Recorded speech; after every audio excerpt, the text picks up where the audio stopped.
Talk show যে কথা কেউ বলেনি। সঞ্চালনা হাসান আহমেদ চৌধুরী কিরণ, পরিচালনা নাহিদ রহমান। সবাইকে আমন্ত্রণ জানাচ্ছি আমাদের আজকের এই সপ্তাহে যে কথা কেউ বলেনি অনুষ্ঠানে। আপনারা যে 50 বছর উদযাপন করতে যাচ্ছেন এবং এই উদযাপনের এই সময়ে আপনি যদি দর্শকদের একটু বলেন যে এই পথ চলাটা কীভাবে আপনাদের শুরু হয়েছিল, কিভাবে আপনারা দেশের প্রান্তিক পর্যায় পর্যন্ত আপনারা পৌঁছে গিয়েছেন। এই পথ চলা কিন্তু অনেক আগের 1975।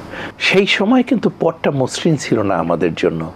আমাদের একদম গ্রাম পর্যায়ে এটাকে মোবাইল ফিল্ম প্রোগ্রাম আমরা বলতাম।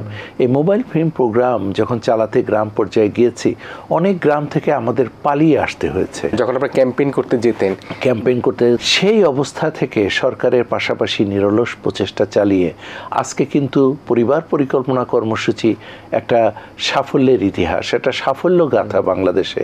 মানুষের মধ্যে কি কারণের জন্য এত বেশি আত্মস্থ করতে পারলেন আপনারা? আমরা কয়েকটা বিষয়ের উপর গুরুত্ব দেই। প্রথম কথা হলো একটা সাশ্রয়ী মূল্য, সেকেন্ড হলো এর গুণগত মান আমরা বজায় রাখি এবং গুণগত মানের ব্যাপারে আপোষ করি না।